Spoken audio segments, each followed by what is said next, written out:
ও মা মই কিবা খাবলৈ মন গৈছে জানো কিবা এটা স্পাইসি কিবা নিজে বনাই নিজে খাবলৈ মন গৈছে মানে ডিম যদি ভাল হয় ডিম যদি বেয়া হয় নিদিও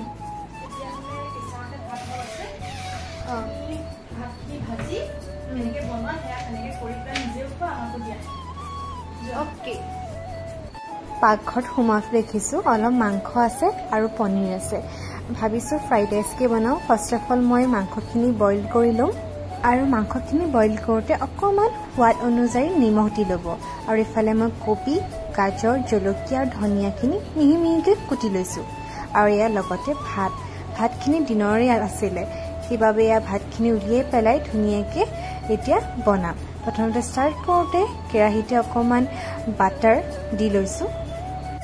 এতিয়া মই পনীৰখিনি অলপ ফ্ৰাই কৰি লম তাৰ পিছতে চিকেনখিনি ফ্ৰাই কৰি লম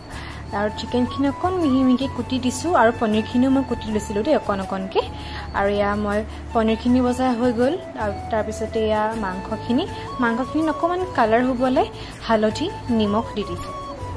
চিকেনখিনি 5-10 মিনিট মান ভাজি লম ধুনিয়াকে ৰঙা হোৱা লৈকে আৰু ইয়া ৰঙা হৈ গৈছে এতিয়া চিকেনখিনি টুকি লম এতিয়া একেখন কেৰাহীতে অকমান বাটাৰ দি লৈছো তাৰ পিছতে মই কুটি লোৱা সবজিখিনি এতিয়া দি দিম কবি গাজৰ জলকীয়া আৰু এতিয়া ধুনিয়াকৈ ভাজিম অকমান সময় তাৰ পিছতে ইয়াত দিছো ভাতখিনি মই লাহে লাহে অকনকে দি পেলাই ভাজি থাকিম এতিয়া 10-15 মিনিট মান তাৰ পিছতে চিকেনখিনি দি দিম পনীৰখিনি দি দিম তাৰপিছতে আমাৰ খানা ৰেডি হৈ যাব আৰু তিনটামান বস্তু মই ক'বলৈ পাহৰি গলো এয়া সয়া সস অকন দিছো আৰু সস দিম আৰু লগতে অকমান চীজ আছিলে চীজো দি দিম আৰু অলপ ঘিউ দি দিছো